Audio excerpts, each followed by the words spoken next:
process, what small calamities befall you, they were meaningless. So tell them, we know what is befalling us, and it is destined even beforehand. So this is why in Surah Ahzab, the believers are, according to the Holy Quran, reported to say that what is befalling us, we knew it beforehand, because Allah had told us, predicted that this is going to happen to you. So that is the kitabat here mentioned. The calamities which befall during the course of jihad, during the course of holy war, is not only predestined in the sense that Allah knows it, but Allah also foretells this to the people. For instance, what happened in 1974 was predicted word for word by Hazrat Muslim Maud, basing that prediction on some verses of the Holy Quran. He said that such things are going to happen to Jamaat Ahmadiyya, and he described that as if he is seeing what is going to happen. So that is the type of destiny which is mentioned here in this verse. Yes, sir. But in another verse of the Holy Quran, though I can't recollect the full words, but just what it is, the subject matter is concerning that whatever you do is from your own hand. That is, whatever befalls you, it is from your own. So it is not this is why I explained this verse. Yeah.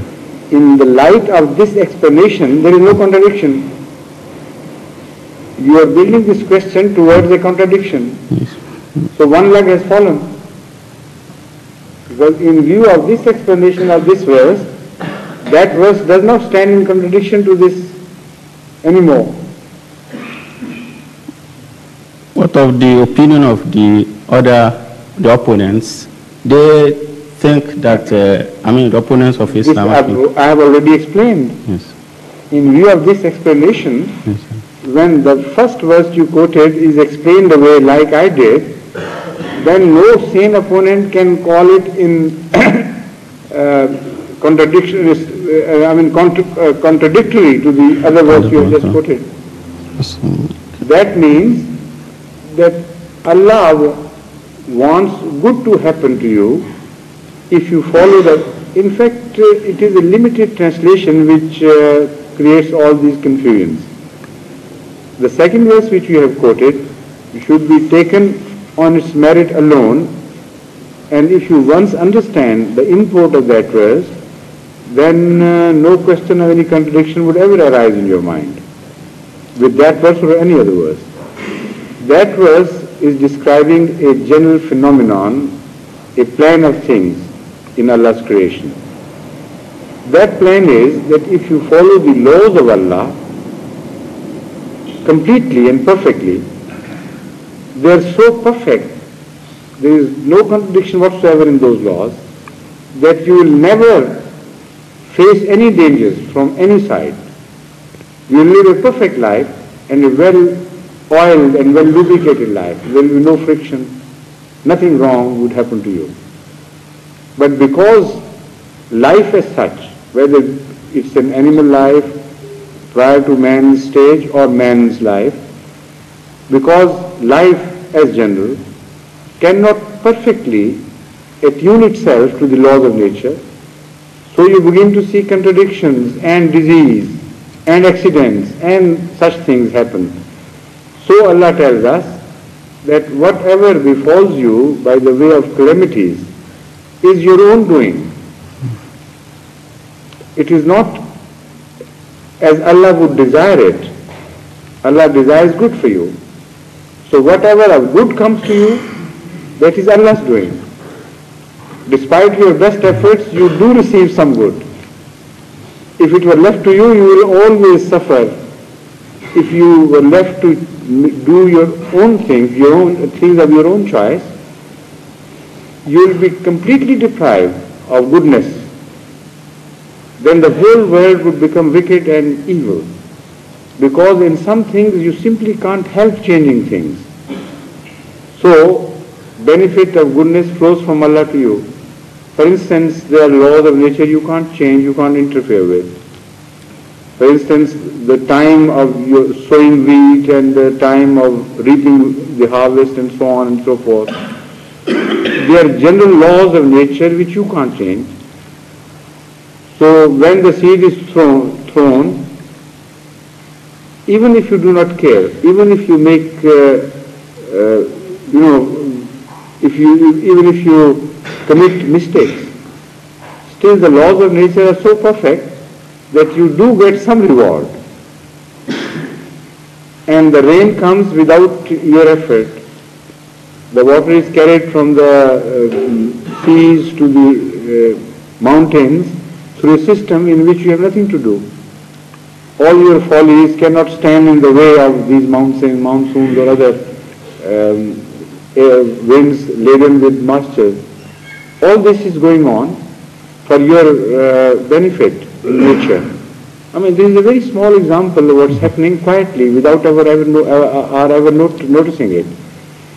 So that is the general import of this verse, that keep balanced. And they are kept out of your reach. You can't interfere in. But when things are left to you, then you destroy things. You break the laws. You distort the laws. You change the laws to your advantage selfishly and to the disadvantage of other human beings. So the trouble starts. So if you pursue the source of troubles, it will always be determined to lie with you, not with God or with the laws of nature. Jazakumullah. Finally, regarding the prophecy of Hazrat Muslim Maud radiallahu ta'ala anhu, yes, conversion of 3 into 4. Conversion of 3 into 4. Yes, right. Yes. Not his prophecy, but a prophecy about him. About him, sorry. Yes, right. So, if Huzur could kindly explain, know that the Promised Messiah Islam. What has Masih Maud Wasalam himself written about this? He does not know the... So how can I know?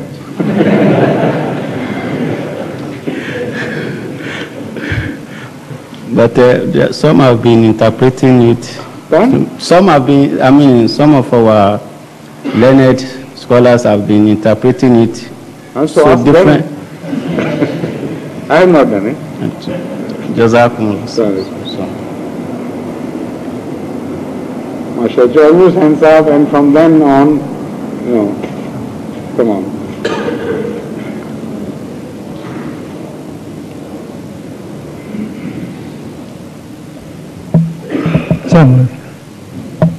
حضور نے اس جمعہ میں ارشاد فرمایا ہے کہ پاکستان میں شدی کی movement شروع ہے. پاکستان شدی کا کام جاری ہے اور ہر شخص کو چاہیے کہ اسے ناکام کرنے کے لیے اپنے آپ کو جھونک دے.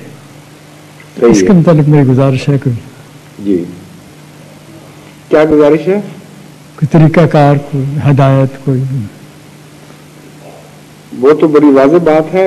دیکھیں، میں نے یہ لفظ جو استعمال کیے تھے جہاں تک مجھے یاد ہے یہ ہندوستان کے لیے کیے تھے، اور میں نے ساتھ یہ کہا تھا کہ جماعت احمدیہ پاکستان تو پہلے ہی سب کچھ فضا کیے بیٹھی ہے اس بات پہ اور ایک انچ بھی پیچھے نہیں ہٹ رہی. اصل واقعہ یہ ہے کہ دراصل ہندوؤں کو تو اس سے ہی شاملی ہے. پاکستان نے خود ان کے لیے وہ پلیٹ فارم مہیا کر دیا ہے، لاجیکل پلیٹ فارم. ہمارے نزدیک وہ لاجیکل صحیح، لیکن پاکستان جس کو لاجیکل پلیٹ فارم کہتا ہے، ہندو بھی اس کو لاجیکل کہے تو ان کے پاس کوئی عذر نہیں ہے اس کے خلاف بات کرنے کا کہ زبردستی کسی کا مذہب تبدیل کیا جا سکتا ہے. پاکستان کہتا ہے کہ ہم ان کا مذہب تبدیل کریں گے، جب تک یہ مذہب تبدیل نہیں کریں گے ہم ان کو ماریں گے. وہ مذہب کوئی بھی ہو، اس سے بحث نہیں ہے، مگر زبردستی مذہب تبدیل کرنے کا حق انہوں نے دے دیا. ہندو بھی یہی کہتے ہیں.